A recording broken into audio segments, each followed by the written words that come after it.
1897 में एक अधिनियम, एक एक्ट पारित किया गया। वो एक्ट था महामारी अधिनियम 1897। ये अंग्रेज़ों ने पारित किया था। उस समय भी इसी तरह की महामारी जैसे कोविड-19 है, उसी तरह की प्लेग की बीमारी फैली हुई थी, जिसकी वजह से लाखों लोग मारे जा चुके थे। हालत बहुत गंभीर था।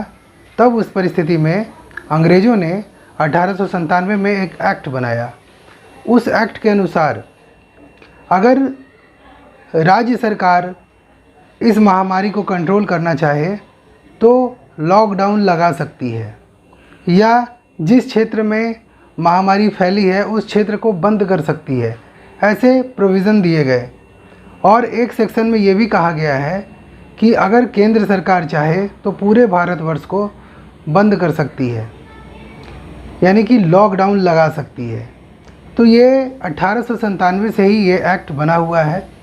और अगर कोई भी व्यक्ति इस एक्ट का उल्लंघन करता है तो भारतीय दंड संहिता यानी कि इंडियन पिनल कोड 188 के अनुसार इसमें दंड का भी प्रावधान किया गया है, यानी कि उसको पनिशमेंट भी मिलेगा।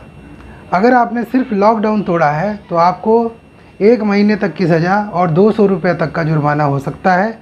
और अगर आपने कोई भीड़ बढ़ाया या कोई ऐसा घटना कर दिया जिसके वजह से मानव यानी कि मनुष्य और जीवन मूल्यों को कष्ट पहुंच रहा है, हानि पहुंच रहा है, तो उस परिस्थिति में आपको कम से कम 1000 रुपये तक का जुर्माना देना पड़ेगा और 6 माह का कारावास भी झेलना पड़ेगा।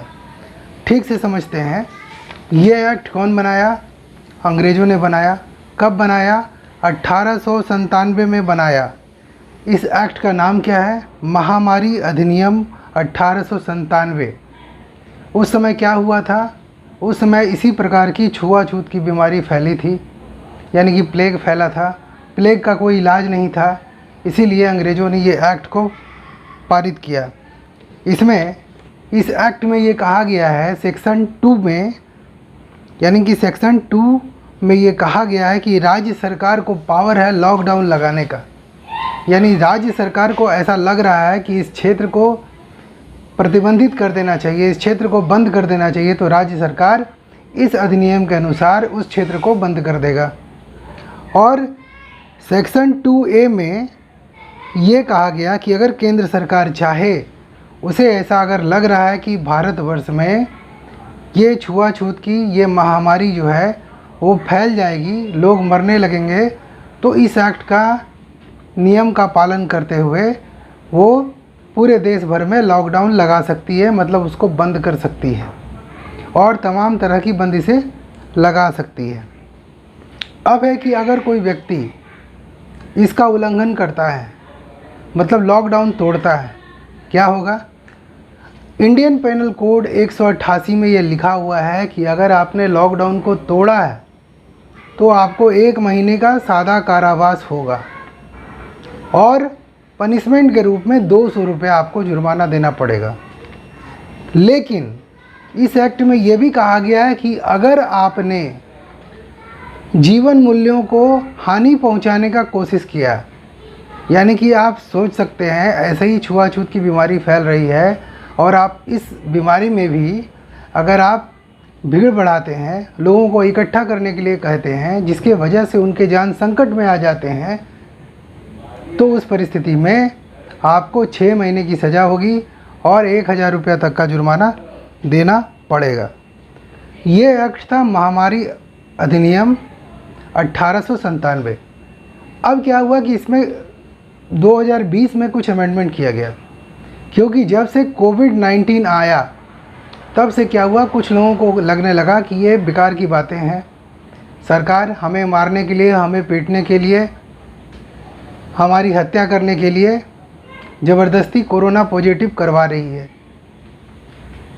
तो हुआ ये कि जो मेडिकल टीम उनको चेक करने जाती थी, उस मेडिकल टीम पर वो लोग हमला कर देते थे।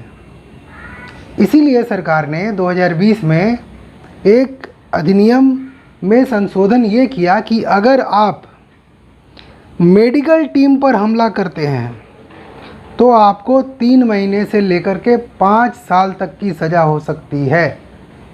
यानी कि अगर मेडिकल टीम जाती है आपके घर पर और आप उस मेडिकल टीम पर हमला कर देते हैं, उसे मारने पीटने लगते हैं, तो उस परिस्थिति में आपको कम से कम 3 महीने की सज़ा से ले करके 5 साल तक की सज़ा हो सकती है।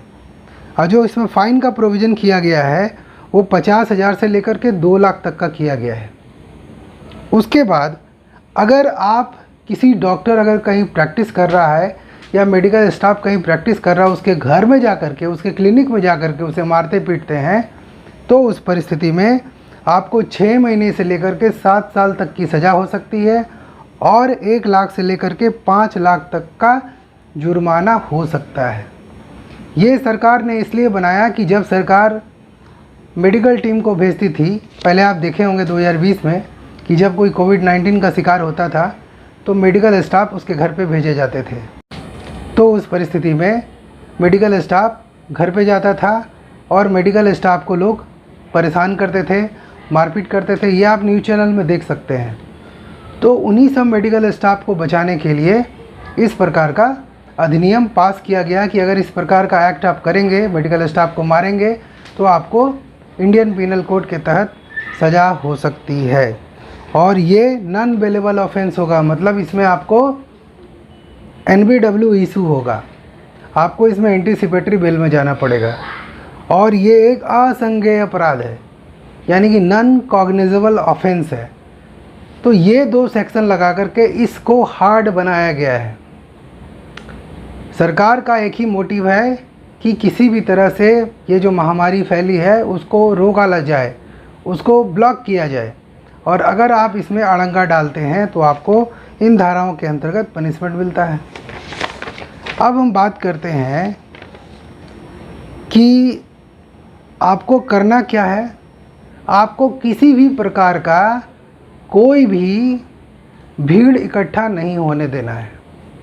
अगर भीड़ इकट्ठा आप करवाते हैं तो ये एक्ट आप पर लागू हो जाएगा, और जब ये एक्ट आप पर लागू हो जाएगा तो आपको सज़ा मिलना स्वाभाविक है, सज़ा आपको ज़रूर दिया जाएगा। इसलिए आप कभी भी इस प्रकार का लॉकडाउन के अंतर्गत कोई एक्ट ना करें जिससे जीवन मूल्यों को नष्ट होता हुआ देखा जा सके। अभी ऐसे ही कोविड-19 फैला हुआ है, आप किसी को भी टच कर देंगे तो अगर कोविड-19 वाले लोग अगर आपके पास आ रहे हैं, एक भीड़ पे इकट्ठा हो रहे हैं, तो पूरी की पूरी भीड़ कोविड-19 के शिकार हो जाएगी और लोग खांसते खांसते मर जाएंगे। सारे लोगों को वो सिस्टम आने लगेगा और सरकार के ऊपर एक अतिरिक्त बोझ पड़ेगा और इससे पूरे मानव जाति को कष्ट हो सकता है। इसीलिए इसमें सज़ा का जो प्रावधान किया गया है 6 महीने से लेकर के 7 साल तक का किया गया है।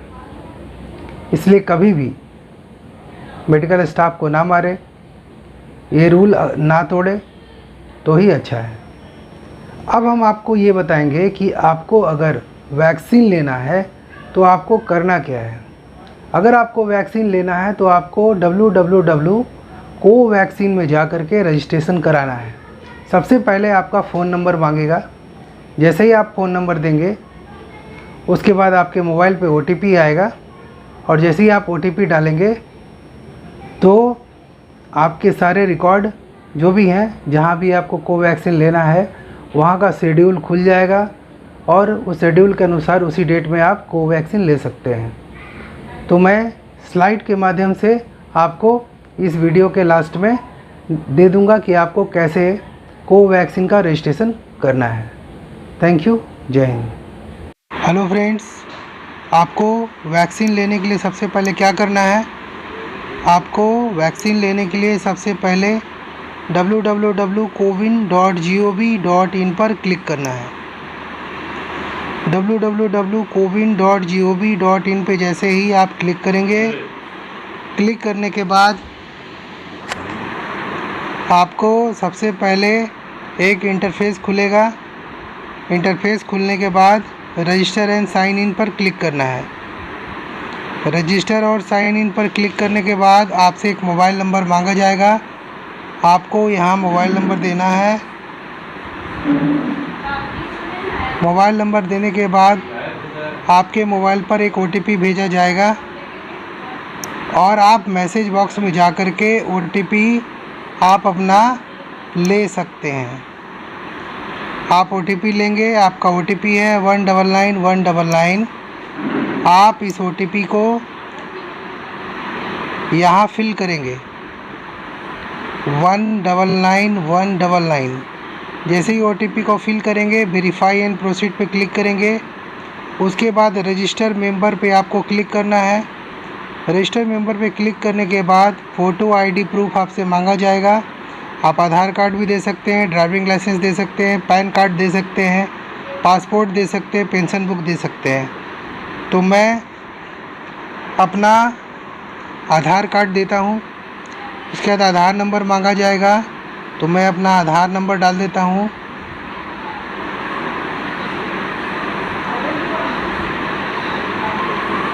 आधार नंबर डालने के बाद आपका नाम पूछेगा, आप अपना नाम दे दीजिए।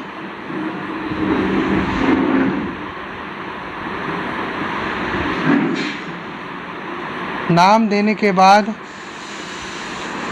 आप मेल हैं तो मेल, फीमेल हैं तो फीमेल लिखिए। उसके बाद डेट ऑफ बर्थ डालिए।